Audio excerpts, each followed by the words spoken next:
Bien, entonces como les decía, la idea es que este tema lo vayamos conversando entre todos. Los que nos quieran hablar por micrófono o no puedan, ¿cierto? Lo pueden ir anotando en el chat a modo de opinión, de consulta, de lo que quieran, para que vayamos aunando más el criterio, ¿cierto? Y saquemos cosas en limpio al finalizar esta charla, ¿ya?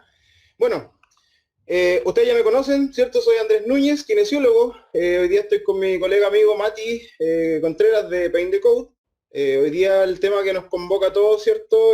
Un tema que lo veníamos conversando por interno hace un tiempo, bastante interesante, que esta kinesiología basada en la evidencia que hace un tiempo ya, ¿cierto? Desde la universidad que nos tratan de venir inculcando. Pero si somos críticos, realmente al parecer no se logra tanto o no logramos llevarla a cabo como se espera. Y eso es lo que vamos a tratar de analizar hoy día, criticar un poquito, sobre todo el contexto que estamos viviendo actualmente, ya con toda la gama de cursos, de pensamientos, de corrientes, bueno, con el tema investigativo de por medio, la ciencia obviamente. Vamos a darle toda esta vuelta en un tono crítico, ¿cierto? Y analítico. Entonces, para comenzar y no alargar tanto esta introducción, yo quería comenzar como haciéndole una pregunta a todos y hablando un poquito como a nivel de lo que es teoría del conocimiento en lo que sería la kinesiología. ¿Podemos conocer realmente lo que es la kinesiología basada en la evidencia? No sé qué puedes decir tú, Mati, respecto a eso por mientras. A ver, bueno, yo igual me presento cortito. Soy Matías, también soy miembro del equipo, kinesiólogo también.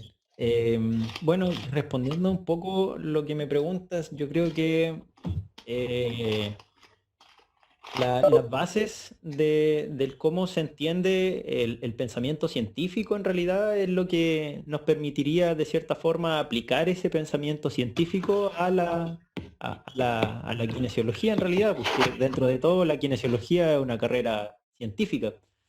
Como científica que es, uno debería cernirse a lo que es la metodología del método científico propiamente tal, aunque suene redundante. Y eso implica todos sus procesos, los pasos que bien debe conocer la mayoría. Entonces, de cierta forma, el aplicar ese modo de entender la vida, básicamente, que al final todo lo que usamos es gracias a la ciencia, pero para algunas cosas somos más críticos que para otras. Entonces, el hecho de que estemos hablando aquí es producto de la ciencia. Entonces, como entender la ciencia como parte de la experiencia humana, como parte de la necesidad también de responder las preguntas que se nos van dando a través de la misma experiencia. Y cómo este método científico nos permite ir actualizando los modelos teóricos con los cuales nosotros fundamentamos nuestra vida, básicamente, no tan solo la práctica Exacto. clínica. Entonces, ahí surge como todo este cuerpo de evidencia que suena bonito en lo teórico, pero muchas veces igual tiene falencias metodológicas, tiene falencias en la forma en la que se aplica también, tiene falencias en incluso los mismos modelos teóricos que surgen para poder generar esta evidencia. Entonces, es un poquito complejo el aplicar la evidencia porque evidencia ahora hay mucha. De hecho, nunca había habido tanta evidencia anteriormente. Estamos como en el apogeo de la ciencia, por así decirlo. Pero así como mucha evidencia hay, también hay que saber diferenciar los tipos de información. Pues, y eso igual pasa en cosas tan banales como pueden ser las teorías conspirativas. Hay mucha Exacto. información dando vuelta. Entonces, la gente, y incluyo a los profesionales y a los no profesionales también, muchas veces no sabemos diferenciar las fuentes de esta información que anda circundando en la red y que a fin de cuentas puede permear de manera negativa nuestras formas de razonar. Eso, diría. Claro. En ese sentido, colgándome un poquito de lo que tú estás comentando ahora, es interesante que podamos hacer como un paralelismo entre lo que es conocimiento e información. Y por ejemplo, la información está descrita como un conjunto de datos ordenados que tiene un fin que es informar, por cierto, como de tratar de hacer llegar esos datos ordenados coherentemente para que se puedan entender. Sin embargo, el conocimiento va mucho más allá que eso. Por lo tanto, es bueno sentar las bases de cómo, y por eso la pregunta inicial, ¿cierto? Lo que tú estabas comentando, ¿de qué manera podemos conocer lo que realmente intentamos o creemos hacer en nuestro quehacer en este contexto de kinesiología? De toda esta gran masa de evidencia que ya con la tecnología misma nos bombardean a diario con información. Tú mismo eres uno de los que más bombardea información en redes sociales. El spam. Exacto. Entonces, y eso es una pequeña parte de, si te comparas tú con otros individuos que tal vez están dedicados a eso, cómo realmente manejan el tema de la información para traspasar un conocimiento. Entonces, yo quería citar un poquito a Mario Bunge, que yo soy bastante asiduo a su pensamiento. Mario Bunge, para quienes no lo conozcan, es un epistemólogo, fue un epistemólogo argentino, un doctor muy galardonado, muy prestigioso, muy inteligente en todo lo que él diseñó y desarrolló como pensamiento analítico, filosofía del pensamiento analítico. Y él menciona, bueno, él tiene un libro bastante bueno, se lo recomiendo a todos, que es La filosofía para médicos. Si bien nosotros no somos médicos, somos parte, obviamente, de todo lo que se contempla como medicina. Entonces, es un libro súper ad hoc. Entonces, él habla, por ejemplo, de que uno de los grandes problemas que tenemos en lo que es la información o el acercamiento al conocimiento para poder hacer nuestro quehacer diario es el tema del diagnóstico, por ejemplo. Ya, si viene algo más ad hoc a los médicos, a nosotros igual nos han formado en tratar de reconocer semiológicamente signos y síntomas para, entre comillas, eh, poder tener al menos una alternativa de diagnóstico. Sin embargo, Mario Bunge plantea que eso es un problema inverso, porque vamos del efecto hacia la causa, ¿ya? Y no hay algoritmos claros, si nos vamos como a las ciencias duras, que puedan determinar eso de forma eficiente. Entonces siempre estamos con una especulativa y una narrativa de por medio, que eso ya también está bastante de moda, las narrativas, intentando buscar cómo conocemos lo que le ocurre en este caso a una persona. ¿Ya? Y ahí es donde está la evidencia que nos ayuda un poco a acercarnos a ese punto importante a veces para generar cierto tratamiento o estrategia. Con este punto termino para que continuemos, ¿cierto? Y no alargarnos tanto. El otro también como santo grial que tal vez Mati pueda hablar un poquito más de eso en adelante es que muchos de los neurocientíficos del dolor buscan es como ciertos biomarcadores que puedan determinar la intensidad o como los procesos que ya sabemos como a nivel más hipotético se pueden hacer más tangibles y empíricos. Ya es como lo que siempre la ciencia trata de buscar, como la comprobación eh, bruta, con datos firmes que puedan sostener las teorías. Mati. Enseguida a seguir. No, no, no. Sí, pues eso que comenta Andrés, yo creo que igual es súper relevante, como tener nociones básicas de epistemología, porque como epistemologías hay, la ciencia es solo una del abanico de epistemologías que hay. La epistemología es cómo conocemos básicamente. Cómo saber que sabemos. O Claro. cómo sabemos que sabemos. De eso se encarga la epistemología. Y, y así como, no sé, pues, por darte un ejemplo más experiencial de cómo surgen otro tipo de epistemologías, como para hacer un ejemplo básicamente, las comunidades mapuches pues, tienen como toda su mitología de fondo porque eh, esas mitologías de fondo lo que hacen es explicar fenómenos que surgen en la experiencia.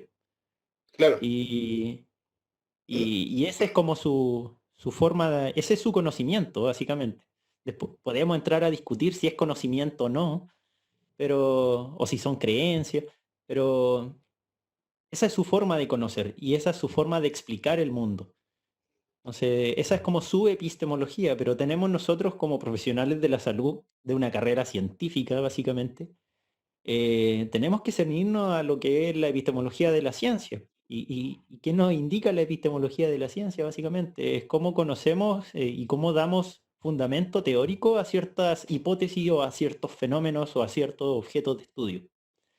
Entonces, en ese sentido lo que comenta Andrés yo creo que es súper importante, pues, como empezar a leer un poquito sobre epistemología, sobre métodos científicos, sobre metodologías de investigación también, que es súper importante para discernir entre qué estudios me sirven para tal pregunta y cuáles no.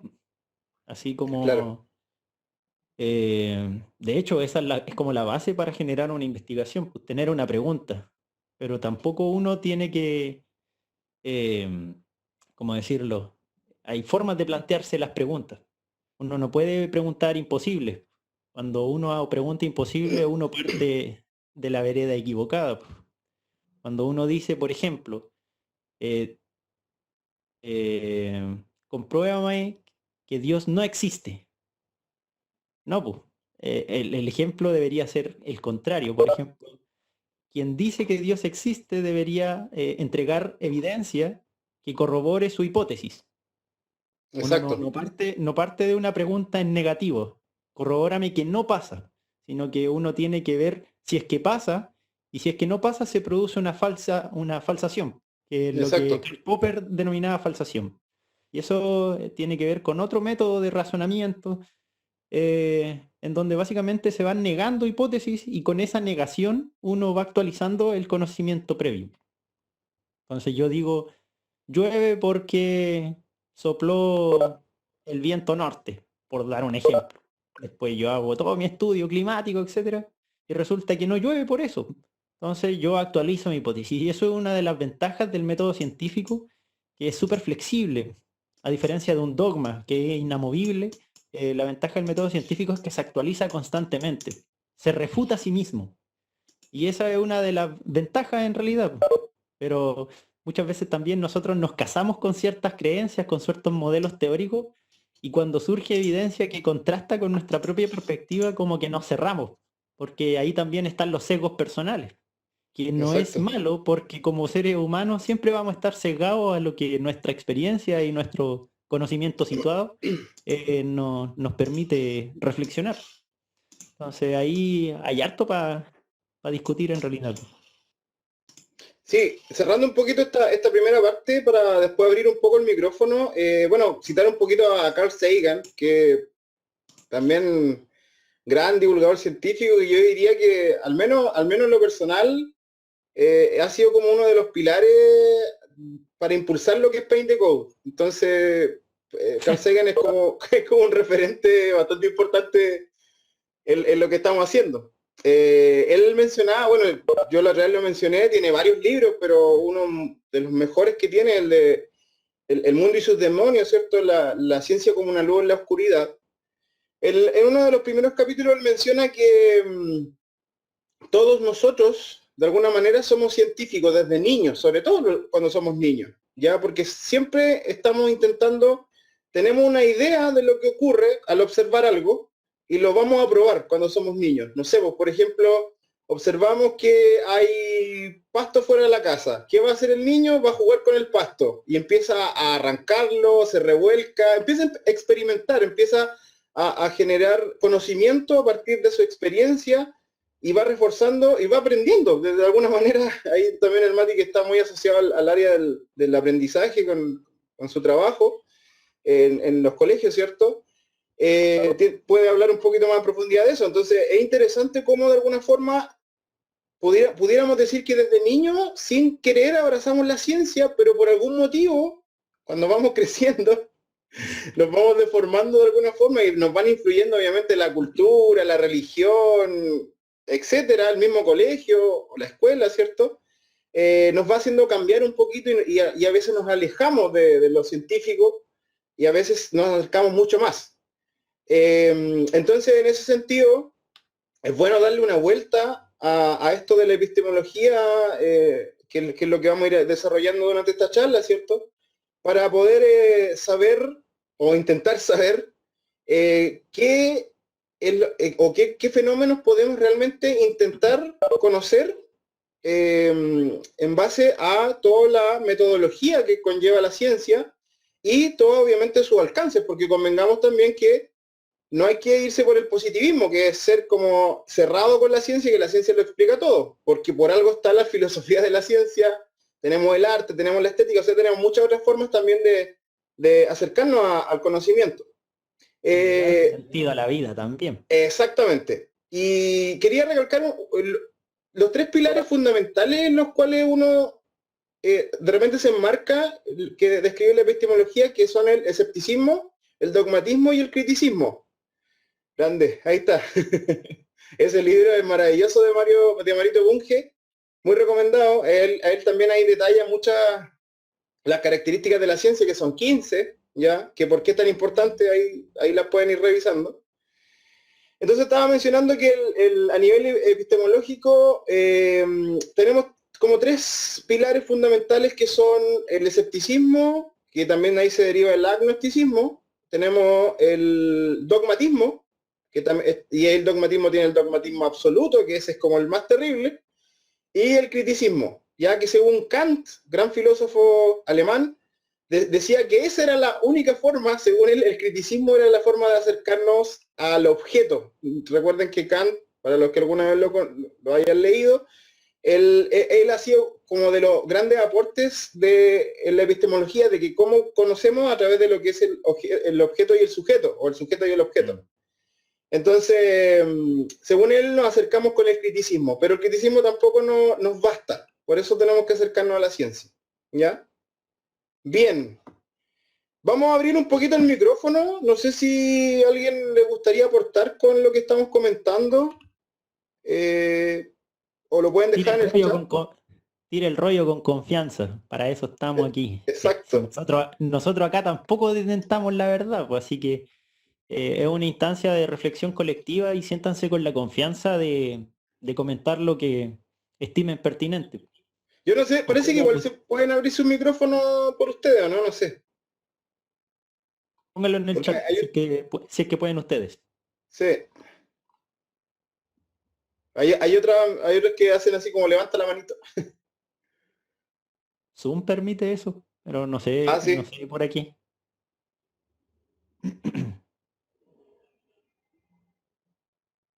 Ya. ¿Alguien?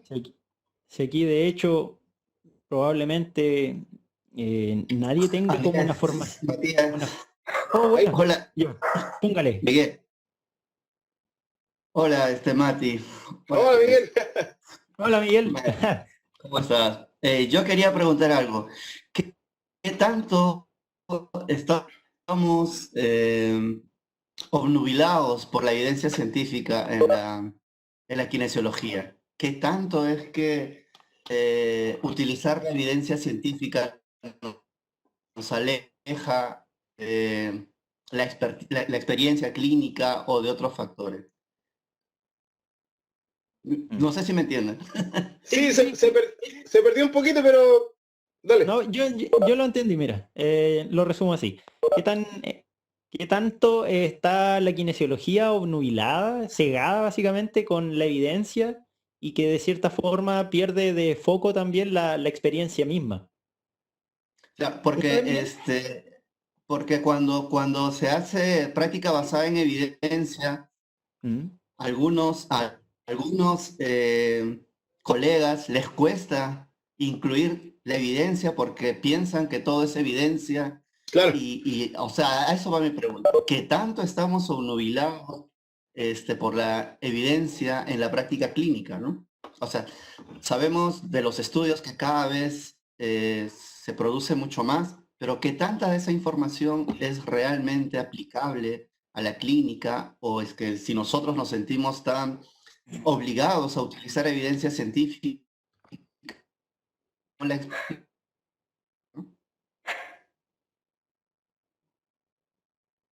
Se anduvo pegando un poquito al final. Sí, sí. Ya, pero ya, tenemos esa.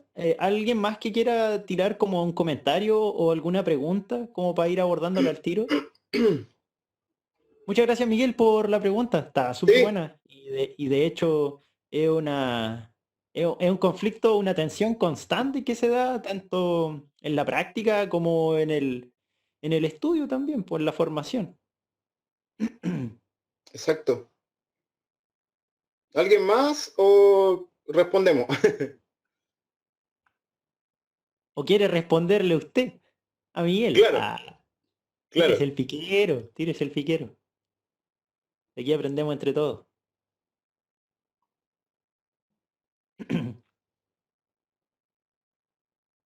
¿Y en el chat? No, no importa, si no, no importa, muchachos, si la idea es que no tengan miedo, no tengan miedo.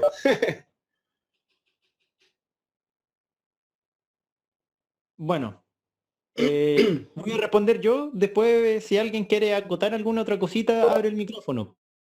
Y con respecto a la pregunta de Miguel, yo creo que, como bien dije, una tensión constante.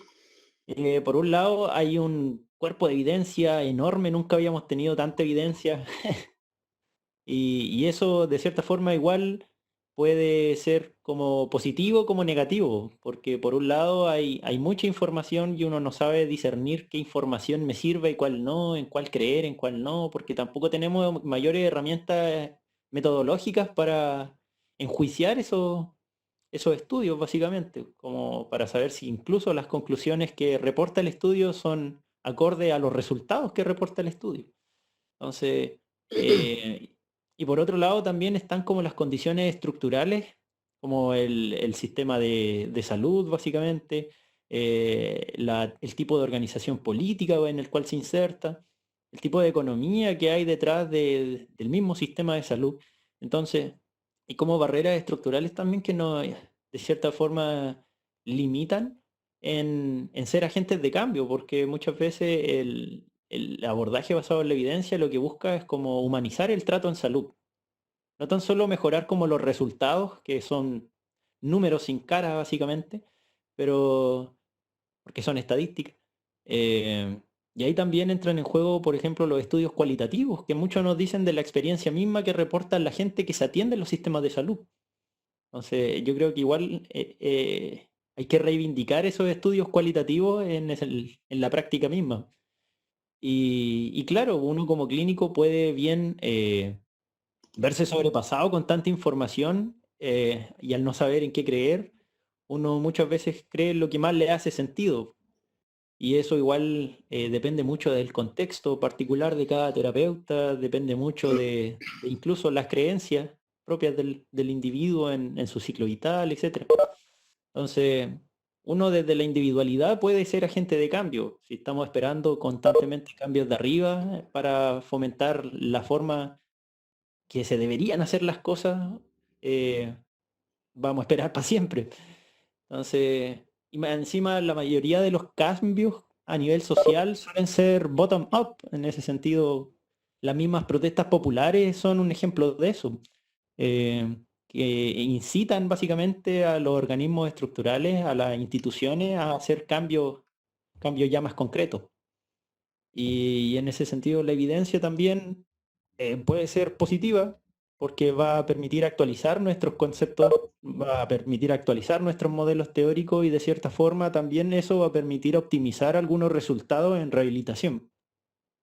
Dejar de tenerle miedo a algunas cosas, abordar tempranamente, por otro lado evitar los sobrediagnósticos también, el exceso de imágenes en el caso musculoesquelético. Entonces, de cierta forma, todas esas cositas que uno puede ir practicando en su práctica, también van a disminuir los costos asociados a la atención innecesaria. Pues, esos costos pueden ir redistribuidos a otras cosas mucho más esenciales o incluso a contratar más profesionales para no tener una carga de tantos usuarios por hora. Entonces, de cierta forma, son muchas las cositas que pueden estar influyendo en el cómo el clínico interpreta la evidencia y el cómo también se puede ver sobrepasado, porque al final cada uno igual tiene sus propios sesgos. Y si mis sesgos no van acorde a lo que la nueva evidencia me dice y no soy tan flexible como para cambiar de parecer, entonces obviamente voy a sentir que hay un duelo ahí de por medio, como, como bien hablaba Andrés sobre Mario Bunge, en la parte del libro sobre la ciencia, su método y filosofía, tiene una frase muy buena que dice que no hay preguntas, ¿cómo era? A ver, calmado si la pillo. No hay respuestas definitivas, simplemente porque no existen preguntas finales. Exacto. Y eso yo creo que es súper decidor para entender cómo tenemos que ir actualizando y refutándonos a nosotros mismos, y también una forma de humildad epistémica es reconocer que la verdad siempre va a ser relativa al contexto histórico, porque así también Thomas Kuhn, filósofo de la ciencia, también nos dijo que hay periodos históricos con ciertos paradigmas bien marcados. Claro. Entonces, por ejemplo, ahora el paradigma biopsicosocial es el que está tomando vuelo. Probablemente en 100 años más va a haber otro. Y nosotros tenemos que ser lo suficientemente flexibles para cambiar de parecer en la medida en que esa evidencia también se nos demuestre que tiene mejores resultados. Eso no sé si responde tu pregunta, Miguel. Hay otra pregunta. Bueno, no sé si Miguel ahí acota algo para pasar al otro subtema. Sí, sí, claro, porque lo que dice Mati, ¿no? Va a depender de muchos factores contextuales en la cual uno puede aplicar la práctica clínica. Vamos siempre a buscar mejor atención en números, pero nos olvidamos cuál es la satisfacción del usuario, ¿no? Si realmente cumple las expectativas de esa persona o cumple las expectativas del clínico.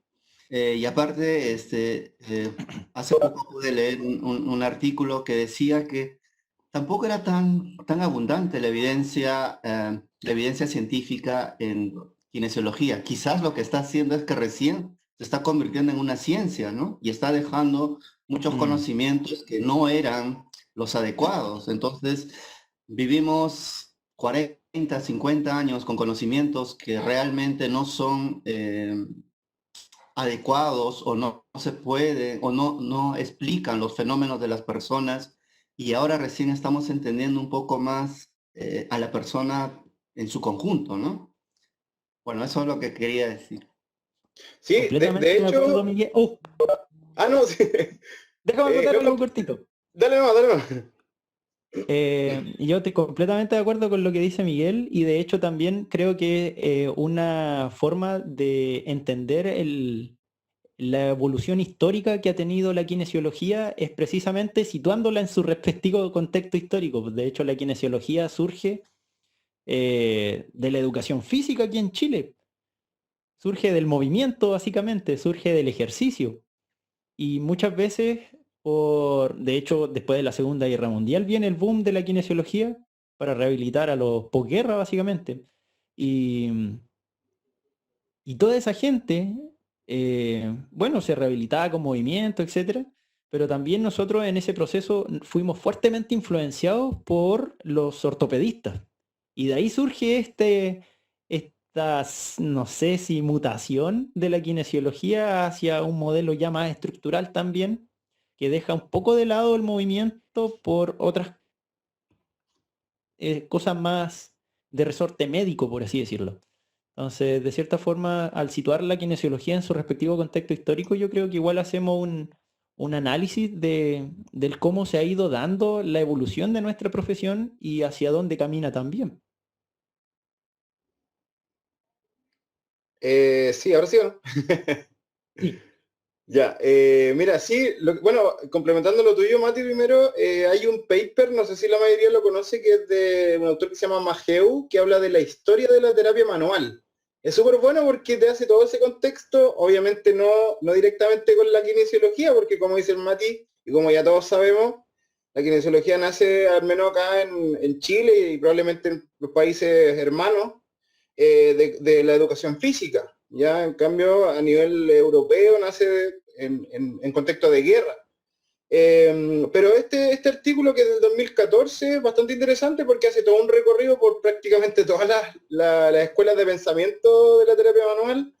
Y ahí uno se puede ir dando cuenta cómo han ido evolucionando y el contexto histórico, cómo ha ido moldeando las formas de poder aplicar esas técnicas o escuelas de pensamiento. Y ahí es donde también uno puede ser crítico y decir, chuta, en realidad esto estaba adoptado para ese momento, pero ¿por qué yo lo sigo adoptando ahora? Si tengo evidencia que incluso me dice que si utilizarlo ahora no sería tan beneficioso, o los beneficios versus otras cosas no son tales. Entonces ahí es donde uno también tiene que ser crítico. Ahí si quieren después se lo podemos compartir. Otra cosita, complementando como la pregunta, porque tenemos como 3 más, Mati, nos están llegando Ya. hartas preguntas aquí en el chat. Es que, claro, pues, los datos que interpretamos generalmente están abrazando el paradigma que nos envuelve, por decirlo así. Entonces, Gabriel Zanotti, que es otro gran epistemólogo argentino que tiene una charla muy buena, él menciona que de repente no sabemos si estamos cerca de la verdad o de lo más eficiente porque nos sesgamos con los paradigmas y los datos que tenemos disponibles. Como decía el Mati, no sabemos si en 100 años más el modelo de biopsicosocial va a cambiar. De hecho, ya hay propuestas con modelos en activo, con modelos digitales, etcétera. Entonces, ya hay atisbos de cambio que probablemente no se van a dar ahora, ni siquiera en un par de años más, pero sí probablemente mucho tiempo más. O incluso podemos tal vez reformular cosas del pasado, porque recuerden que, bueno, según lo que menciona Lakatos, que otro gran epistemólogo, la ciencia puede ser progresiva o regresiva. Y generalmente el éxito de un programa de investigación es cuando logra captar de forma regresiva datos para volver a progresar. Por eso es como una especie de rueda, ¿ya? Que es bastante interesante verlo desde esa perspectiva y abrazar ese modelo también para que podamos continuar acercándonos a lo que creemos que es el conocimiento. No me quiero alargar para que veamos las preguntas. Era solo complementar. Bueno, tenemos una aquí la voy a leer. De Andrés. Gabriel primero dice, ¿por qué creen que a algunos profesionales les cuesta adoptar la práctica diaria de la evidencia científica? Mira, yo voy a parafrasear partiendo un poquito con la respuesta al doctor Mario Bunge también, que él menciona que al menos en salud o en medicina, bueno, los factores siempre son varios, como ya sabemos, pero menciona de alguna forma como echándole la culpa, por un lado, a que la cultura popular tiene como un cambio, perdón, un cambio de visión de lo que hace la ciencia. ¿Por qué? Lamentablemente, por un lado por las guerras, segundo por los fraudes farmacéuticos, tercero por ciertas polémicas que se formularon y que han logrado formular teorías conspirativas. Por lo tanto, para la gente le es más entretenido acercarse a ese tipo de corrientes de pensamiento que a la ciencia en sí, y a la ciencia se le ha dejado a un lado como malvada. Ese es uno de lo que postula el doctor Mario Bunge. Otro, también, esto me pareció interesante, que tiene que ver con el posmodernismo, ya que este abandono de lo que es lo racional por lo más emocional o de sensaciones, ¿cierto? Lo más individualista versus lo colectivo, etcétera, que es el tema de las convenciones o construcciones sociales. Por ejemplo, el doctor Mario Bunge dice que da un ejemplo de los microbios. Dice que muchos sostienen que los microbios son creencias o convenciones sociales y que realmente no existen porque no los podemos ver a simple vista. Entonces, lamentablemente hay gente que cree eso, piensa eso y se va a acercar más a una pseudociencia que a la ciencia en sí, ¿ya? Y pudiéramos decir que pasa lo mismo con los profesionales de la salud, que es bastante irónico porque nuestra formación es científica, como decía el Mati al principio, pero por algún motivo vamos de a poco incluyéndole nuestra propia moldura, por decirlo así, y vamos adoptando cosas que por nuestras creencias, por nuestras tradiciones, por el mismo cultura popular, etcétera, tratamos de amoldar. Y ahí, ahora quería complementar lo que decía Miguel delante. Cuando la ciencia a veces tiene ciertas falencias porque no lo explica todo, o falta de repente mejores preguntas para explicar mejor los fenómenos, es cuando atacan la pseudociencia. Y de eso vamos a hablar un ratito más. Pero yo diría que por ahí va el tema de por qué a los profesionales les cuesta adoptar. Bueno, también está el tema de la resistencia al cambio, etcétera. No sé qué opinas tú, Mati. No, yo concuerdo contigo. Si al final hay hay un adoctrinamiento, por así Eh, decirlo, en toda nuestra formación en el ciclo vital. Pues al final en la escuela tampoco nos enseñan a pensar críticamente o si efectivamente incluso lo que el docente en el aula nos está transmitiendo efectivamente es lo que actualmente sabemos sobre eso. Entonces es complejo porque al final uno cuando se pone tan curioso, tan escéptico, también no sabe en qué creer. En ese proceso de no saber en qué creer, uno puede creer cualquier cosa. Entonces, bueno, como dice Tomás abajo también muchas veces el ego, la necesidad de vender un producto puede ser un factor importante en ese aspecto. Sí, pues los conflictos de intereses están. De hecho, también eso es una de las principales cosas que uno tiene que leer en los estudios, pues si es que el estudio reporta algún conflicto de interés, porque tiene alguna exacto. formación o cosas así, pues. Nosotros mismos, como Paint the Code, también vendemos formaciones, también vendemos cursos de formación en kinesiología musculoesquelética, pero donde más le damos énfasis a los cursos es que nos critiquen lo que estamos haciendo, básicamente. El problema es que cuando uno no tiene conocimientos previos sobre, por ejemplo, estas cosas, uno solo es un receptor pasivo de la información que le está dando el docente. Entonces, como que no tiene mayores herramientas como para entrar a debatir porque es un área del conocimiento que uno no maneja. Entonces, es complicado porque uno igual esperaría que el docente estuviese haciendo bien su pega, que ojalá sea la información más actualizada, etcétera, pero muchas veces no es así. Y uno como desde la ignorancia, uno acepta esa información sin saber si efectivamente es acorde a lo que actualmente se sabe o si es más bien la interpretación de años pasados. Exacto. Sigamos con la otra pregunta.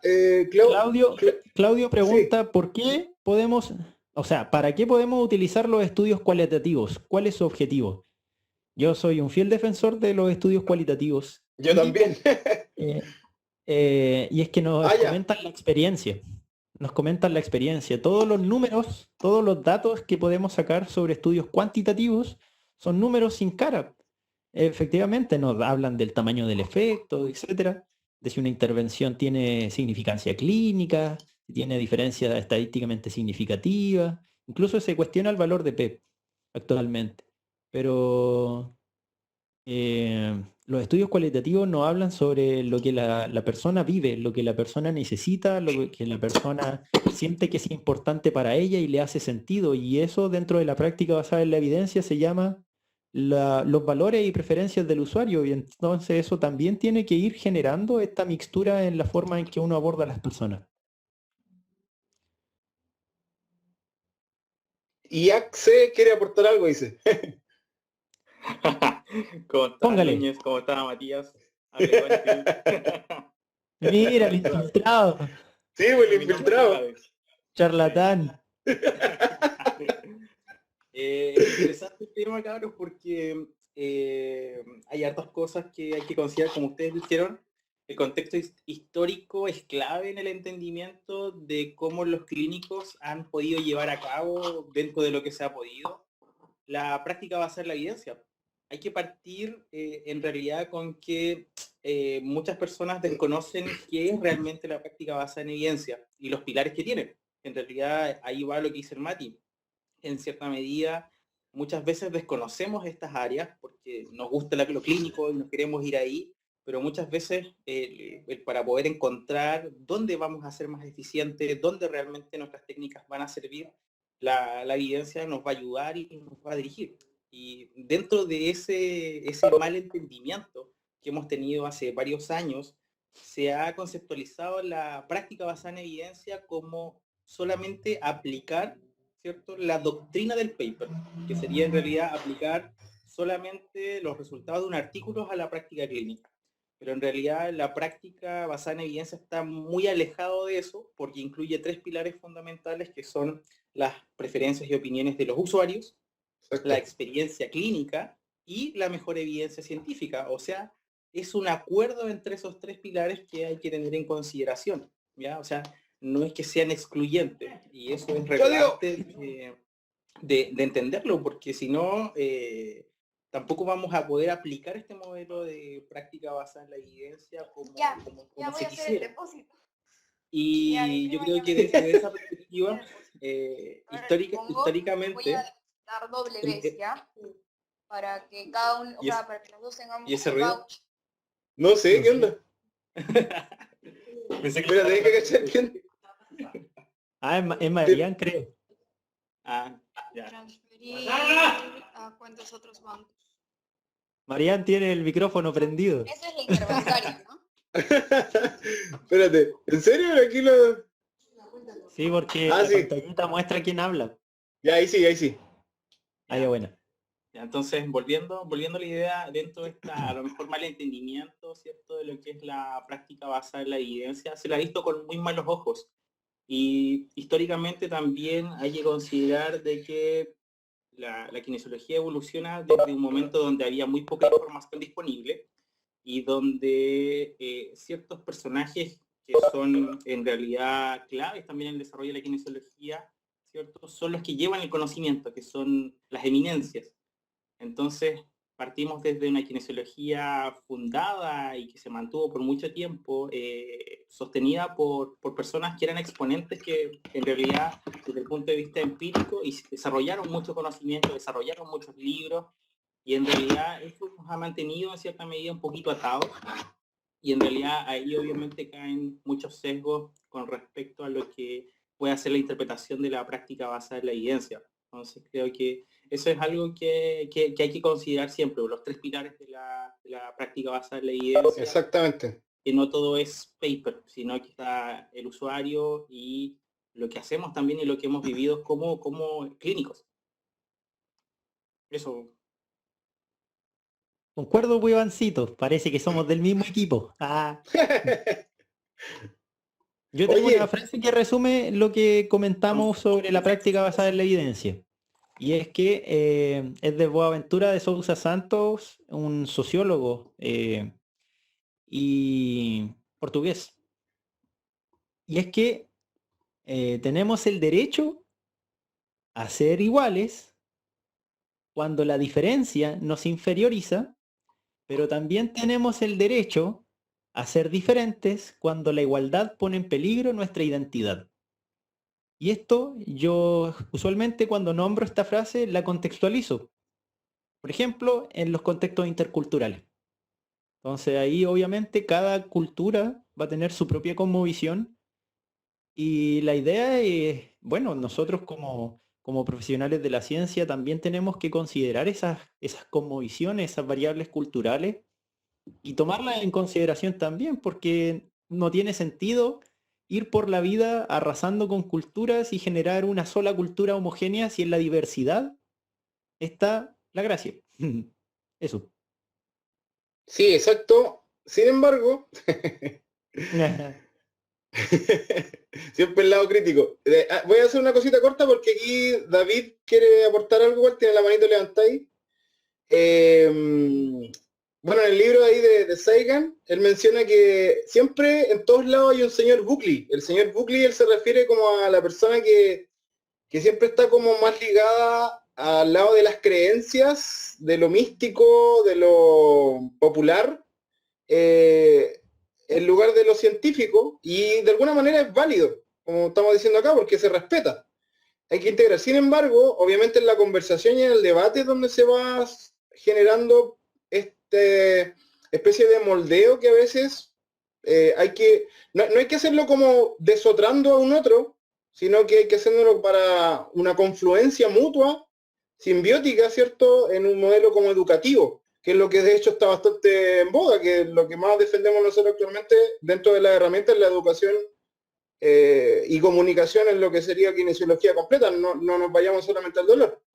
Entonces, claro, como decía el Iván también, que estoy súper de acuerdo, tenemos que centrarnos en esos tres pilares fundamentales para poder llevar a cabo realmente lo que pretendemos hacer con toda esta gran gama de evidencia y lo que estamos intentando analizar ahora. Así que al final el tema de conocer un poquito más lo que estamos viendo es para justamente ser más críticos, pero a la vez más respetuosos con lo que tenemos, que sería un individuo al cual queremos intentar ayudar, respetando de alguna manera toda su cosmología, pero sin embargo, dándonos cuenta que podemos hacer un aporte e intentando generar un cambio positivo en lo que sería tal vez su conocimiento. Voy a abrir el micrófono de David ahora. Y bueno, tenemos pendiente una pregunta también de Cristian. Espera un poquito. Sí. A ver, David, ¿dónde te me perdiste? Espérame. Se fue, lo aburrimos. Parece. Ahí está abierto el micrófono, David. ¿Ahora me escucháis? Sí. Sí, no, lo que pasa es que mi guagua apretó el micrófono, compadre, no tenía cómo hacerlo para bajar la mano, pero ahora encontré, pero está muy interesante lo que están hablando, así que sigan nomás, voy a tratar de que no apriete de nuevo la mano. ¿Ya? Ya. Ya, un abrazo. Grande, David. Chao, chao. Aguante ahí el bebé epistemólogo. Ya, ¿alguien más quería, parece? Claudio hizo una pregunta. Ya. Espérame. ¿La tenía ahí en el chat? No, espérate. Sí, yo la tengo. Esta Ya. investigación aborda una parte pequeña, muy pequeña, de un problema y no el todo del problema. Ejemplo, estudio respecto al catastrofismo en pacientes con dolor de hombro versus estudio de todos los factores que inciden en el dolor. ¿Cómo lidiamos con eso los kinesiólogos? Buena pregunta. Mira, no sé, ¿tú primero, No, Mateo? vale. Yo? Ya. Sí, Lo, sí. ya, lo que pasa es que, claro, pudiera verse así realmente, pero recuerda, Claudio, que la investigación al final es la pieza de una gran estructura que vendría siendo la teoría que comanda, por decirlo así, el paradigma el cual nos guía. Que voy a referirme de nuevo a Lakatos, que es este gran epistemólogo que trató de reformular lo que decía Karl Popper sobre el falsacionismo, ¿cierto? Que las teorías se van tratando de falsear para que se puedan ir viendo si son factibles o no. Entonces, Lakatos decía que el conocimiento que tenemos actualmente tiene un núcleo protector, ¿cierto? Que vendría siendo como la teoría que circunda lo que hacemos, y esa teoría está arraigada por hipótesis que son plausibles, ¿ya? Y se llama núcleo rígido, porque es como muy potente, y es donde podríamos decir donde están la mejor evidencia, las investigaciones de mejor calidad, y lo que podemos como realmente aplicar, ¿ya? Y a este núcleo duro, por decirlo así, o rígido, está el cinturón protector, que son todas las hipótesis que son que se pueden cambiar, eliminar y se pueden ir modificando para mantener y proteger a este núcleo, ¿ya? Todo este proceso se logra obviamente con la investigación, entonces la investigación vendría siendo como, de alguna manera, las más potentes, repito, parte del núcleo, y las que tú mencionas pudieran ser parte del cinturón protector, que son las que son falibles, ¿ya? O sea, que pueden ir corroborándose o ir falseándose. Por lo tanto, ¿cómo lidiamos con eso? Mi respuesta sería con la integración, obviamente, de este artículo versus todos los que van saliendo relacionados y manteniendo de alguna manera el paradigma a flote. Sin embargo, hay que recordar que Thomas Kuhn dice también que los paradigmas no reemplazan a otro por ser mejores, sino que porque se vuelven más eficientes. Entonces ahí tenemos que a veces también reabsorber un poco de lo que ya teníamos y no desecharlo completamente, que yo siento que a veces cometemos ese error, de que decimos, ya está el paradigma de ahora y nos centramos en esto y como que dejamos todo lo que entre comillas no entra en este paradigma atrás, y no es correcto, porque la ciencia igual es progresiva e integrativa, no es tanto un continuo, ¿ya? Entonces esa sería mi respuesta. No, y complementando con lo que dice Andrés, un ejemplo claro, por ejemplo, los kinesiólogos ya con más años de experiencia que dicen, no, ahora lo bio se desecha. Claro. Entonces, no, pues de hecho el modelo biopsicosocial, como bien dice el nombre, contempla los factores biológicos. Uno no puede despreciar las condiciones de resorte médico, las banderas rojas, por ejemplo. Lo bio no se desecha. De hecho, lo bio es sustrato para entender los procesos los más macros, ¿cachai? Los factores psicosociales. Pero existe como una especie de dicotomía, dualismo imaginaria, porque eso se lo crearon ellos, producto de la reticencia al cambio también, en este proceso en donde lo biológico se contrasta con lo psicosocial y qué es más importante. Y en realidad no es que sean los factores biológicos, los psicológicos y los sociales, sino que hay que entender que están embuidos unos con otros, no son separables, porque lo biológico es estrictamente social como lo social también. Hay algunas consideraciones también que tienen que ver con el cómo se entiende, por ejemplo, la psicología evolutiva, cómo explicamos algunos comportamientos de manera evolutiva, pero nosotros tampoco tenemos como referencias, por así decirlo, de ver cómo se comportaba la gente en Mesopotamia, por dar un ejemplo. Entonces, no podemos hacer como comparaciones de comportamiento entre antes y de ahora, porque esa evidencia no existe. No existe evidencia del comportamiento que tenían las tribus de no sé dónde, hace 300.000 años. Entonces, hay ahí también algunos vacíos y yo creo que sería súper necesario que para entender y contextualizar mejor la evidencia que va surgiendo, los investigadores también explicitaran sus perspectivas epistemológicas también, pues su perspectiva ontológica relacionada a los fenómenos de estudio, porque así también uno sabe desde qué vereda tiene que interpretar esos datos, desde qué vereda el investigador está sacando ese tipo de conclusiones y cuál es como el trasfondo teórico, cuál es la perspectiva epistémica, a eso así se le denomina. Entonces, yo creo que en ese sentido como que permitiría hacer como un análisis crítico mucho más enriquecedor y por otro lado también uno también se iría nutriendo del abanico de perspectivas epistémicas que como no están declaradas, uno usualmente las pasa por alto y las ignora. Y tomando la pregunta de Claudio, bueno, yo creo que los estudios hay que aterrizarlo al objetivo de estudio, básicamente. Sí, uno no puede pretender hacer falacias de generalización también. Pues, en ese sentido, el estudio estudia lo que estudió, básicamente. Aunque suene redundante. Eso. Bien. Nos alargamos un poquito más, no voy a hacer cosas de los chicos. Nos quedan como 2 temas. Pues lo hacemos corta. Porque yo creo que igual la mayoría quería descansar. Está interesante, sí.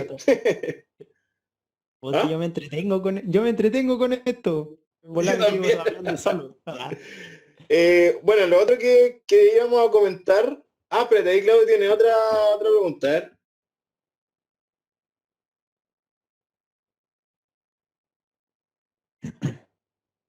Completamente de acuerdo, Claudio, Sí. respecto a tu salvedad.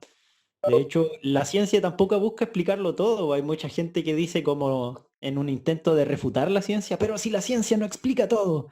Y la ciencia nunca ha pretendido explicarlo todo. Para eso tenemos también otras cosas que no hacen sentido en la vida cotidiana, como el arte, bien dijo el Andrés, la estética, la música, que son cosas que escapan de la ciencia en muchas cosas. La poesía, maravillosa poesía, yo le remito poesía. Entonces, hay muchas cosas que la ciencia no abarca, que no le competen y que tiene estricto sentido en el cómo nosotros como seres pensantes, sintientes, seres sentipensantes se les dice también, hacemos sentido en nuestra experiencia. Eso. De hecho, Paul Feyerabend, otro gran epistemólogo, más loco que una cabra, ¿sí? Mencionaba que, de hecho, él es de los que más refuta a la ciencia en sí misma como método absoluto de conocimiento. Pues él tiene, de hecho, un libro que se llama El Tratado contra el Método, que es como que trata de refutar 100% que la ciencia tenga un solo método de abarcar lo que espera abarcar de lo que es la realidad. Y tiene también lo que se llama el antiinductivismo, que menciona básicamente que en la ciencia todo vale, que está el azar de por medio, los errores, las múltiples variables, la suerte, y que gracias a eso, de hecho, los grandes descubrimientos han pasado como por esos procesos, más que por un método fijo, como el que diseñó René Descartes, tan vapuleado por algunos, pero adorado por otros, en lo que sería el acercarnos a lo que es la ciencia. Entonces, en ese sentido, también hay que mirar de esa forma de que los fenómenos que podemos acercarnos a conocer. La ciencia nos ayuda mucho, pero tenemos que ser críticos y buscar también otras formas, como la que estaba mencionando el Mati, ¿cierto? Entre la poesía, el arte, la misma filosofía, lo que estamos haciendo ahora, para poder intentar generar como esa vuelta de proyecciones a lo que queremos seguir indagando con el único y gran objetivo que siempre ha sido en nuestra área, que es ayudar a alguien más, ¿ya? Así que eso. Bueno, como decía, nos quedan como 2 temas cortitos, está entretenido, yo seguiría harto los demás, pero por la gente más que nada, no sé si están entretenidos. El otro tema que teníamos aquí en el tintero eran algunos efectos psicológicos, como el efecto Hawthorne, el efecto Dunning-Kruger o el efecto Pygmalion. ¿Qué opinas de eso tú, Mati? ¿Están inmersos en lo que hacemos? Te cedo la palabra. Quiero que desarrolles tú primero. Ah, Ya. Bueno, yo diría que de todas maneras, o sea, de hecho el efecto Dunning-Kruger, para los que no lo conozcan, eran 2, si mal no recuerdo, eran 2 psicólogos que diseñaron como de alguna manera una especie de teoría respecto a lo que uno sabe realmente o cree saber. Ya, el efecto Dunning-Kruger básicamente es cuando alguien cree que sabe más de lo que sabe realmente. Y eso tiene toda una curvatura, ya que va en relación a lo que es ser experto y la especialidad y todas las siglas rimbombantes que uno pueda colocar en un currículum o en un o en un afiche. Ya, entonces el efecto de un screen nos cae a todos de perilla. A veces cuando vamos haciendo formaciones, siempre creemos, o pensamos que tenemos como el conocimiento en la palma de la mano. Y yo creo que a todos nos ha pasado que llegamos a un momento en donde no hay nada más nuevo, entre comillas, que queramos conocer, porque supuestamente las formaciones ya las hemos pagado y ya las hemos tenido. Entonces eso viene siendo de alguna forma el efecto de un increíble, o sea, nos vamos quedando en ese pensamiento, en esa burbuja de que sabemos lo necesario para poder actuar. Pero cuando llegamos a eso, la realidad es cuando nos damos cuenta a veces, porque algunos no se dan cuenta aún, y ahí también va la crítica que queremos hacer hoy día, que no basta, y que la verdad que no sabemos nada realmente. De hecho, Gabriel Zanotti también dice que en el momento presente realmente no sabemos nada, porque la teoría que manejamos ahora en el futuro puede ser falsada o puede ser corroborada, pero eso no lo sabemos hasta que lleguemos a ese momento. Por lo tanto, estamos siempre en esa en esa instancia de incertidumbre, que de hecho hace un tiempo con los chiquillos acá siempre sostenemos que hay que abrazar la incertidumbre para poder tener como este acercamiento un poquito más amigable con lo que sería la ciencia, y poder adoptar mejor los datos y, repito, generar buenos resultados con lo que hacemos. Y respecto ahora, por ejemplo, con el efecto Pygmalion, yo la otra vez lo comenté en otra charla, eso también es un efecto psicológico que involucra las creencias en sí mismas, de cómo una creencia influye a otra creencia de otro individuo y ese individuo influye en otra. Y pudiéramos decir que casi todas las escuelas de terapia manual está muy inmerso el efecto Pygmalion, porque el erudito, el que enseña la técnica, enseña esas creencias al alumno, y el alumno después las traspasa al paciente o a su familia o a otros alumnos, y así. Es una cadena que incluso puede formar un ciclo sin fin, que pudiéramos decir que puede ser una de las causas de por qué hay rigidez en ciertas escuelas pseudocientíficas como la quiropráctica o la osteopatía, sin ofender a nadie. Pero de repente no se sale mucho de eso. Y ahí es donde está el problema, porque se siguen inculcando creencias que cuando tú vas y buscas los datos, hay información totalmente diferente. Y con respecto al efecto Hawthorne, tú has leído un poquito más de eso, Mati, ahí te cedo más la palabra. Bueno, y el efecto Pigmalión también lo aplicamos nosotros, pues, como po. divulgadores científicos, lo que hacemos es tratar de influir en las creencias de ustedes para que modifiquen sus comportamientos. Exacto. Lo complejo es que la información no crea cambios de comportamiento, solo la práctica sistemática. Así que Exacto. es bien difícil integrar la información.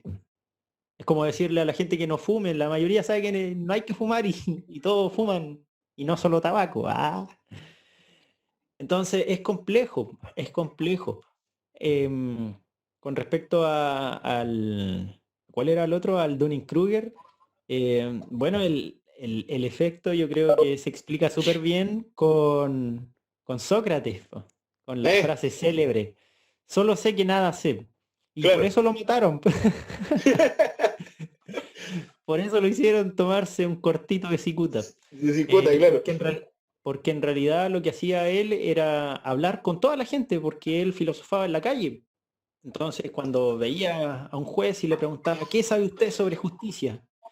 Claro. Y en realidad la gente en ese tiempo como que, claro, tenía su línea argumental y después Sócrates le seguía preguntando el método socrático, básicamente, la mayéutica socrática. Entonces después llegaba un punto en donde era molesto porque en realidad, chuta, parece que tanto me pregunta que en realidad no sé bien lo que sé, porque Exacto. como decía Albert Einstein, si no soy capaz de explicárselo a mi abuelita, entonces no lo entiendo a la perfección. O a un niño, claro, un niño chico. Claro, entonces es complicado porque al final la gente se daba cuenta de lo poco que sabía, pero eso a nadie le era agradable porque reconocer es tener humildad epistémica, pues decir, Mm, es saber decir no lo sé. Y eso yo exacto. creo que a todos nos duele, sobre todo cuando llega un usuario y nos pregunta, oiga, ¿qué tengo? Chuta, Claro. la causa de mi dolor, ¿cuál es? Y aquí entramos nosotros diciéndole, el dolor se influencia por muchas cosas. Entonces Claro. es complicado porque al final todo, la mayoría en realidad, no todos, pero pretenden buscar esta falacia de causalidad que en realidad no van a pillar en ninguna parte. Sobre todo en relacionado a lo que es dolor musculoesquelético. Y es complejo en ese sentido. Y con respecto al efecto Hawthorne, tiene que ver en realidad con la forma en la que se diseñan los estudios. La idea de los diseños de estudio es básicamente cegar a los evaluadores, a los usuarios, para así sacar una información relativamente más fidedigna, que no se seque tanto, básicamente. Y el efecto Hawthorne está relacionado al cómo el que los usuarios sepan que están siendo evaluados modifica los comportamientos. Entonces tampoco genera como una evidencia tan fidedigna porque el usuario va a modificar su comportamiento, obviamente, para tener resultados favorables o no perjudicar la investigación, vaya a saber uno. Y por otro lado también están los usuarios políticamente correctos. Hace poquito subí una Exacto. infografía sobre eso, sobre cómo vincular la evidencia a la práctica clínica. Y estaban esos efectos. Está el placebo también, está el nocebo, está el efecto Hawthorne, está la historia natural, la regresión a la media, está... Bueno, hay hartos factores que están involucrados en el cómo se desarrolla un outcome en específico, un resultado en particular. Entonces hay que considerar todas esas variables al momento de interpretar la información también. Los políticamente correctos también, pues suelen tener, como para no decepcionar al clínico tratante, le dicen, no, sí estoy mejorcito, pero se va cojeando. Y llega a la Claro. casa y se anda quejando. Entonces, ¿para qué? Para no hacernos sentir mal a nosotros, porque hubo una buena alianza terapéutica, que mucho se habla de eso también, Manoseado el término. y poco se aplica, manoseado. Manoseado. Entonces complicado. Hay hartos factores ahí que están involucrados. Eso. Ya, mira, para no alargarnos tanto, vamos a hablar de lo último, que es como va a ir redondeando toda la charla y después a ver si alguien más quiere preguntar. Era el tema de la lectura científica, pensamiento crítico, reflexión y divulgación científica en kinesiología. Buena. ¿Parto yo? ¿Cómo era? ¿Cómo era? Divulgación, pensamiento Era crítico. lectura científica, pensamiento crítico, reflexión filosófica y divulgación científica en kinesiología. Ya, ok. Bueno, esa igual es un área para mí maravillosa porque yo creo que la divulgación científica es un oficio que tiene que ser reivindicado, pero con todas sus letras. El periodismo científico es una especialidad, es un área del periodismo bien, bien específica y se trabaja como tal, con esa seriedad. Y de hecho, últimamente también, con tanto boom de redes sociales y con, sobre todo ahora en periodo de confinamiento, muchos tratan de divulgarse a sí mismos a través de la divulgación también. Entonces, no, como un intento de darse a conocer y validarse también socialmente o los conocimientos que uno tenga. Nosotros mismos en este preciso momento, yo mira, Claro. sé algo, te puedo aportar en algo. Entonces, hay que ser como crítico con uno mismo también, pues con las perspectivas que uno va llevando y el cómo uno está generando y cómo está gestando este proceso de divulgación. Por ejemplo, yo al principio, cuando empecé, yo dije, no, voy a estudiar todos los días y me leía un paper diario, en serio, un paper diario, enfermo la cabeza. Pero yo lo hacía porque quería ser el mejor kinesiólogo de Chile. Pasaron los meses, pasó el año y en realidad me di cuenta de que en realidad no tenía sentido esa meta para mí, porque ese conocimiento perfectamente lo podría utilizar de una mejor manera en servicio de la comunidad. Y por eso en realidad como que me motivé a divulgar ciencia, porque básicamente el conocimiento si no baja, no aterriza a la calle, a las poblas, a los centros de salud, a cualquier cosa, eh, queda ahí en el academicismo propio de la revista científica que nadie lee porque está en inglés más encima. Entonces, nosotros tenemos que ser el puente y no la brecha para ese conocimiento que debería ser popular y que debería ser democratizado para toda la gente. Y la lectura crítica surge básicamente de entender un poco igual de epistemología y de metodología. Como un paper que compartieron por ahí en redes sociales sobre el efecto del taping en los puntos de gatillo. Entonces, y cómo eso se relacionaba con la sensibilización central, una cosa así bien, bien cuática, como que combinaban todas las creencias y los unicornios. Entonces uno, entendiendo como de metodología científica, se da cuenta que hay estudios que no tienen ni pie ni cabeza, pero que se publican igual, porque Exacto. hay revistas predatoras, así se llaman, Sí, que publican lo que sea. ¿Y por qué publican lo que sea? Porque los investigadores también tienen que publicar para tener fondos, para que les paguen, entonces, para validar sus trabajos de investigación. Entonces, muchas veces se investiga por investigar y en realidad no se está investigando nada porque se están investigando imposibles, se están investigando unicornios. Entonces, no tiene claro. sentido la investigación en sí misma, pero se publica igual. Y entonces, ¿a quién le creo? Entonces, por eso es tan necesario también entender y tener nociones de metodología de la investigación. Nos permite razonar mejor, básicamente, y juzgar mejor la información que se nos presenta. Exacto. Para complementar un poquito la idea y tal vez ir cerrando un poco, para que alguien más quiera hacer preguntas o ya vamos definitivamente terminando la charla. Yo quería partir por el tema que a mí lo que más me fascina, el tema de la reflexión. Yo creo que de alguna manera todos siempre estamos reflexionando constantemente, a veces no nos damos cuenta. Sin embargo, si podemos empezar a concientizar, y esperamos que de hoy día con el Mati, ¿cierto? Ustedes puedan empezar a reflexionar tal vez un poquito más de su quehacer, eso te da una forma o te catapulta, por decirlo así, a empezar justamente a revisar más lo que dice la literatura.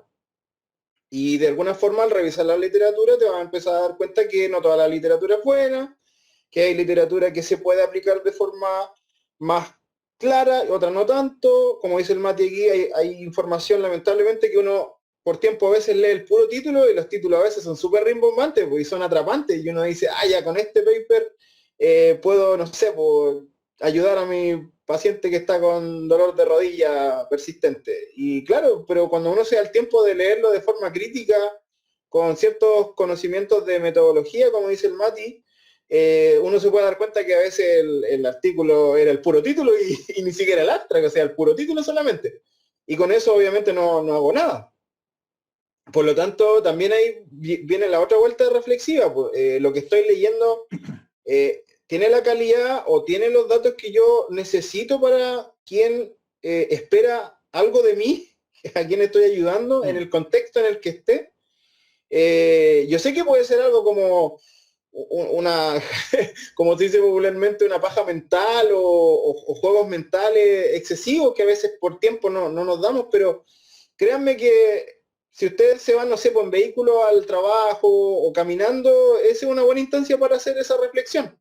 No les digo que lo hagan al llegar a la casa y se sienten ahí con el puño en la frente 2 horas y después se pongan a leer artículos, porque obviamente ustedes tienen que hacer su vida, pero el hecho de que ya se den un ratito de hacer esa reflexión, después de indagar, de cuestionar todo, porque eso también es importante, nadar contra la corriente, como muchos grandes pensadores dicen, les va a permitir, y a todos nosotros nos va a permitir que podamos dar este impulso científico, abrazando la ciencia y dando como mayor seguridad a quien, repito, espera que lo ayudemos. Porque eso es lo que también nos entrega el tema del pensamiento crítico, la lectura científica, entregar información de seguridad, entregar información que la persona pueda abordar y aceptar y pueda moldear a su condición y tenga un mejor resultado en lo que se espera que pueda realizar, ya sea manejando su sintomatología o su lesión en recuperación o su cambio de comportamiento o su sentido de vida. A veces podemos influir en eso. Así que yo siento que estos pilares que estamos hablando, y como bien dijo el Mati, son fundamentales y tienen que sí o sí recabar en una divulgación científica, porque la ciencia, dentro de lo que menciona Mario Bunge, es divulgable, o sea, la ciencia está diseñada para que sea así. De que haya gente que piensa lo contrario, siento que es un error, de que la ciencia no es elitista en 100%. Hay gente que la ha vuelto elitista, y ahí es donde entran estas revistas científicas estrafalarias, que guardan todo, y por eso también nació Sci-Hub, para ir democratizando esta pseudo élite que a nivel de todo, la verdad, convengamos, siempre hay alguien que quiere estar encima del resto. Entonces, hay que tratar también de ir digregando más la información, divulgándola de forma amable, amena, y que la gente se interese también. Por eso nosotros también la información que hacemos en Paint the Code no es solamente para ustedes, colegas, sino que es para el usuario que tiene su problema, para que de alguna forma también pueda decir, hoy en realidad los kinesiólogos sí me pueden ayudar, o en realidad el ejercicio acá me puede hacer esto, tenga como ese salvavidas extra antes que nosotros podamos conversar, por decirlo así. ¿Qué dice ahí? Metodología de investigación. Tú le habías respondido, Mati. Sí. Ya. Dice, después, ¿qué libros de filosofía recomiendas? Bueno, caleta. A ver, nómbrese varios. Libros de Sí, filosofía, pucha, podemos recomendar caleta. Sí, pues que en realidad más que libros, como recomendar autores. Sí. Que es lo que te genera como la línea histórica de cómo se fue gestando este pensamiento de filosofía de la ciencia. Partiendo por Descartes, partiendo por Locke. Sí. Por Bertrand por, Russell. Por Russell. Oh, maravilloso. Me encanta Russell. Sí, seco. ¿Quién más? En realidad ahí pueden revisar a varios del Círculo de Viena. Bueno, los que nombramos, Popper, Kuhn, Lakatos, Feyerabend. Sí, pues Wittgenstein también tiene algo de Wittgenstein, analítico. Exacto. Hay otro epistemólogo interesante que fue precursor de Kuhn, o Kuhn absorbió de él, que es Ludwig Fleck, que él era médico. Era interesante porque él metió como la sociología a la medicina y la epistemología de la medicina, así que interesante. Se escribe así. Ya, yo lo voy a anotar. Ahí el Andrea anota otros varios.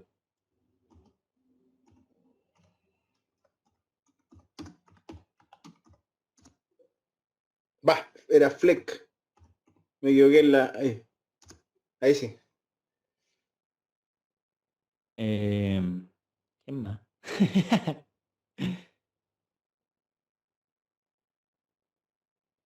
¿En qué orden leerlos para alguien que quiera empezar? Dice Pablo. Ya, yo los voy a anotar por orden según mi perspectiva, porque al Ya. final aquí estamos hablando de pura perspectiva. Sí, pues, en realidad. ¿Quién más?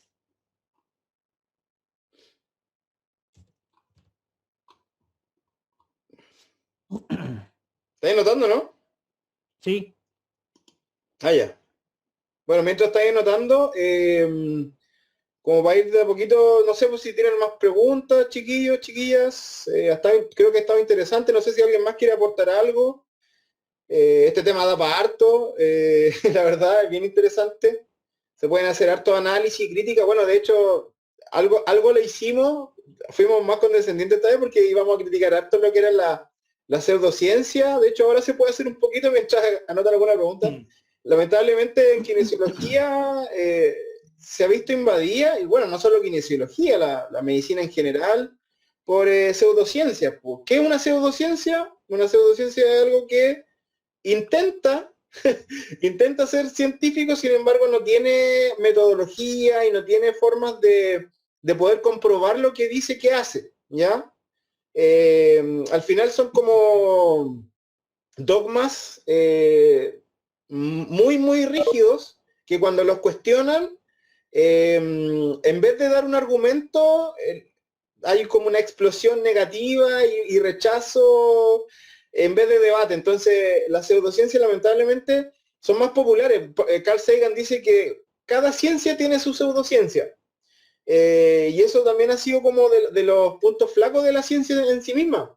El dejar espacio para que surja la pseudociencia. Y yo les mencionaba adelante que dentro de este como nicho está lo que es la cultura popular. Pues. La cultura popular da cabida para que nazcan como dice el doctor Mario Bunge, los pseudo macaneadores, o perdón, los diatro macaneadores, que son como estos charlatanes que buscan algo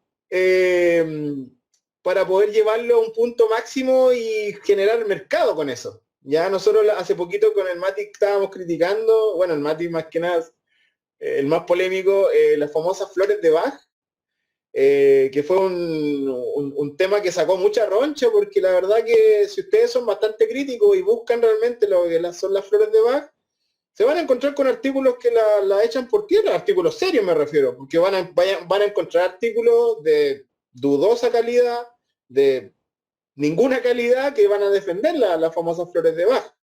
Pero si nos vamos a la ciencia real, no tiene ningún efecto, o sea, al final vendría siendo un engaño, entonces por ahí también rozamos lo que sería lo ético. Y no solo las flores de Bach, delante yo mencioné, y perdón si ofendo a alguien, pero la quiropráctica y la osteopatía están consideradas pseudociencias, que se han intentado moldear y mezclar con lo que sería la terapia física es otra cosa, y por ahí como que los que la defienden la hacen pasar por científica, pero eso no es correcto, porque las metodologías que se utilizan y los efectos que dicen tener, las técnicas que se manejan, no tienen, la verdad, fundamentos sólidos, y eso también vendría siendo un engaño. Que a nivel ético, repito, debiéramos tenerlo bien presente, esos dilemas éticos que nos hacen también ser reflexivos y buscar en la ciencia el mejor tratamiento o mejor método para ayudar a la persona que tenemos enfrente. Mati, no sé si quería contar algo. Concuerdo, pero no en todo. Ah. Bueno. Es que sí, pues la pseudociencia. Es que yo creo que aquí hay que hacer una división bien taxativa entre diferenciar en la ciencia de la no ciencia y de la pseudociencia, que son tres cosas Exacto. diferentes. Y en realidad la pseudociencia obviamente se va a tratar de aferrar, como bien dice Andrés, de los vacíos del conocimiento que deja la evidencia de la ciencia propiamente tal. Entonces la evidencia se mete ahí en los espacios. La pseudociencia se mete en los espacios que deja la ciencia como tal. Las cosas que no responde todavía. Y digo todavía porque, bueno, hay que situarla en su respectivo contexto histórico. Pero hay cosas como la no ciencia que nunca han intentado o no pretenden ser ciencia y que sin embargo pueden dar algún tipo de explicación plausible. De ahí a que se evidencie otra cosa, pero hay que diferenciar bien esas tres cosas. Y por otro lado, ahí me pregunta en ese contexto, ¿cómo clasificarían la kinesiología integrativa? Puta, es complicado porque en ese proceso de generar esta integración, en realidad se puede poner en juego. Bueno, la primera premisa que debe seguir cualquier profesional de la salud es no haga daño. Claro. Entonces, cualquier tratamiento que se ofrezca lo que tiene que promover es primero no hacer daño y segundo tener algún grado de significancia clínica, porque si no se está exactamente la no maleficencia como dice el Romo. Entonces, si no tiene significancia clínica pero tampoco hace daño, no tiene sentido que yo le impregne esa creencia a la persona, porque en realidad se va a hacer dependiente de algo que no tiene ni significancia clínica, ni tampoco hace mal, pues es inerte, es inocuo. Hemos visto también que el efecto placebo es súper fuerte y puede generar incluso efectos clínicos significativos o estadísticamente significativos entre cosas inertes que se administran y un tratamiento activo. De hecho, Jorge Fuente iba a hablar ahora a las 9, se supone, sobre eso. Sobre agentes físicos y efecto placebo. Entonces, es complicado porque la kinesiología integrativa también integra cosas como el Reiki, integra cosas como las mismas flores de Bach, integra cosas que son pseudocientíficas y que en realidad no deberían promoverse desde la colectividad. Obviamente cada uno va a tener como sus propias perspectivas personales, ¿qué opinan de la IMPLE? ¿Qué es lo que es la IMPLE? Y eso, pues, es que en ese proceso de empezar a validar ese tipo de pseudociencias, lo que pasa es que se le abren espacios. Y al abrirle espacios, claro, pueden tomar importancia en el pensamiento colectivo porque se cree que funciona y se aplica en APS y se gastan muchos recursos en APS en terapias que no tienen sustento ni teórico ni clínico. Entonces, es complicado porque esos recursos perfectamente pueden ir dirigidos a otra terapia, a otro profesional o a otra situación que genere como impacto más positivo. Y aquí me tomo algo que dijeron más arriba en el chat, que... ¿A mí me funciona? Sí, pues a mí me funciona por un lado y por otro lado la satisfacción usuaria. Claro. Y es complicado porque la satisfacción usuaria, si bien es importante, no nos dice el real efecto de la intervención, po. Nos dice la satisfacción usuaria, que también se siente. Que si bien es un factor fundamental, yo considero de que tampoco hay que enaltecer esa categoría, porque en ese intento de darle lo que el paciente quiere, claro, nosotros estamos obviando nuestra profesión, nuestros estudios, y no hablo así como de, no, si aquí el profesional es el que tiene la razón entonces. No, es que por eso también nosotros tenemos que hacerle sentido a la experiencia del usuario, pero por otro lado dar recomendaciones que tengan efectos detallados a través de la evidencia científica. Si no, cualquier persona podría recomendar cualquier cosa. Y en ese sentido, un Frugelé Yo podría Claro. perfectamente decir que un opioide me saldría mucho más barato, pero no, pues no se hace porque es antiético. Claro. Oye, el Robo me pregunta, ¿qué opino de la implementación de la medicina complementaria en APS? Mira, lo voy a decir sin asco, lo encuentro nefasto. Porque, porque siento que ya de por sí en APS al menos no se logra implementar bien el modelo de salud familiar. Y el intentar implementar ya otra cosa que tiene menos sustento que la misma salud familiar, encuentro que es como malgastar, como decía el Mati, recursos de forma innecesaria, es validar pseudociencias por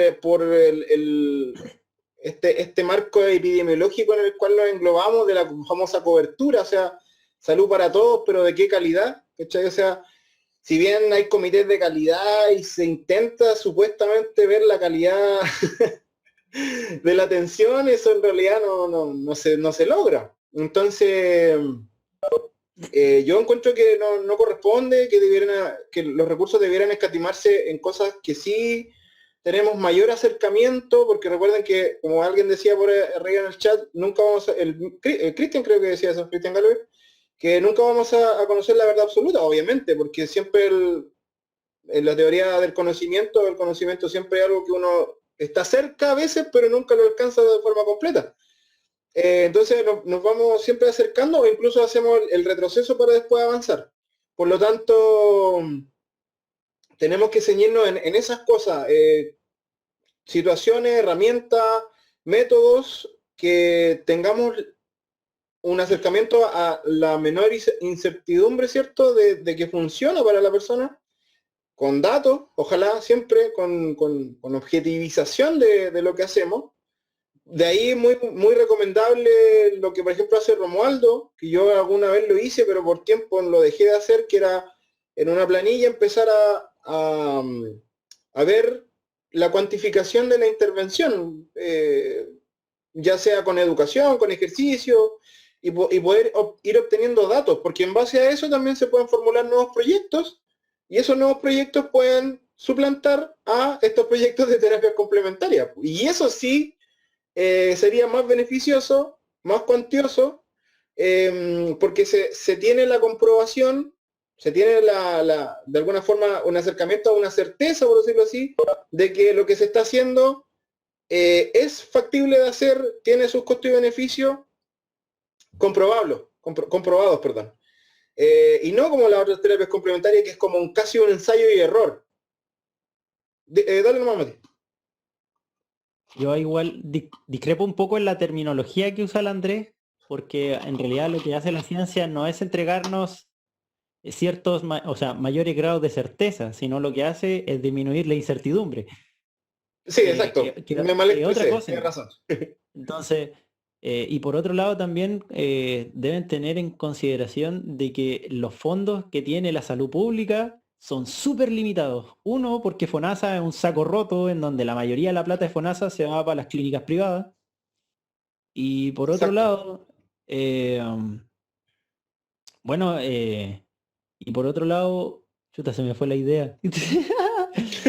No, pero eso básicamente, pues que los recursos son súper limitados los que hay en atención primaria, y empezar a promover incluso otro tipo de terapias que está demostrado que no tienen mayor efecto clínico, e incluso contraproducente, porque al final lo que va a ser gastar recursos en terapias que, digámoslo lisa y llanamente, no van a servir.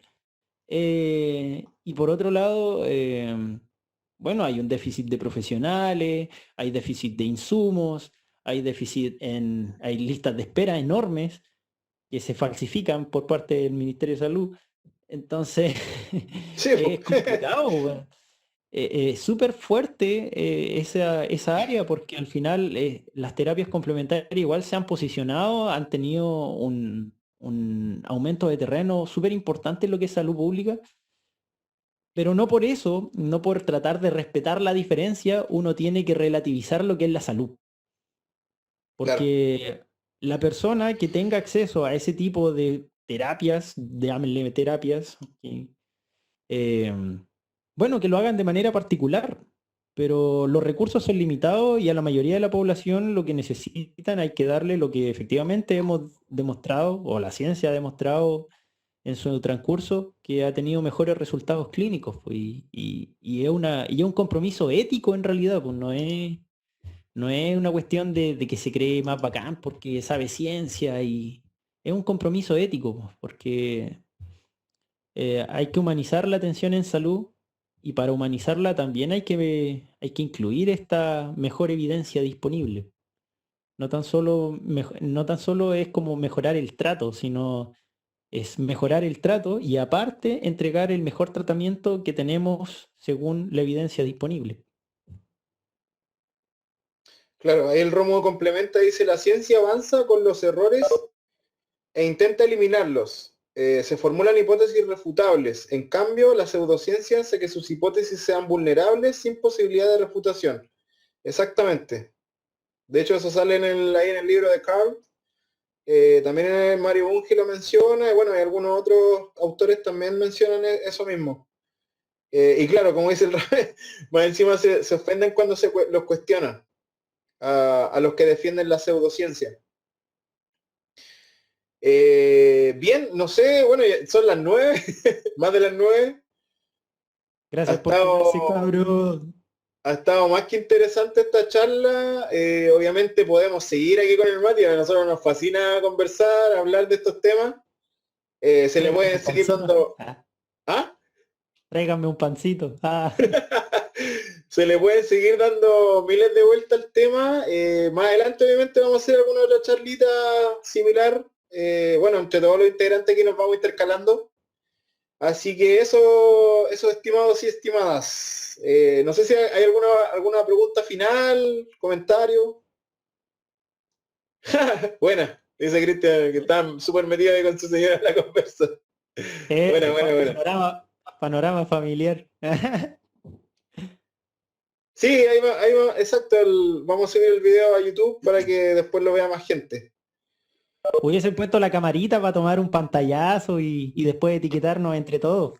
Sí, yo les pedí al principio, pero parece que algunos tienen problemas con la cámara o tienen miedo, tienen puro miedo. Sí, pues la idea igual es que nos conozcamos los rostros y no somos solo conocimientos. La idea Claro. es el face to face, reconocernos, encontrarnos.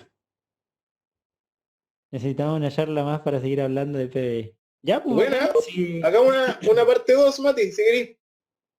Sí, completamente. Y ahí, Y ahí le ponemos algo.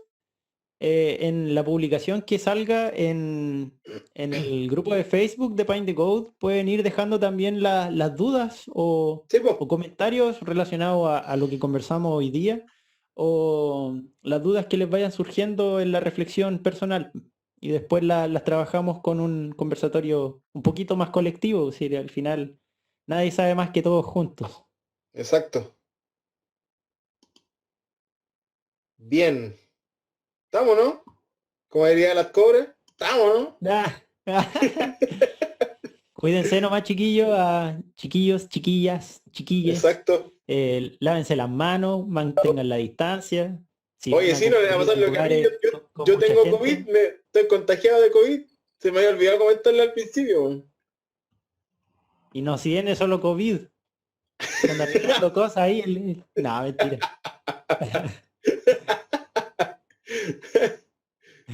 Ay, Ya, pues, chicos, muchas gracias por la presencia, por la paciencia. Y eso, esperemos encontrarnos en otro conversatorio. Ahora a descansar y a comer. Exacto.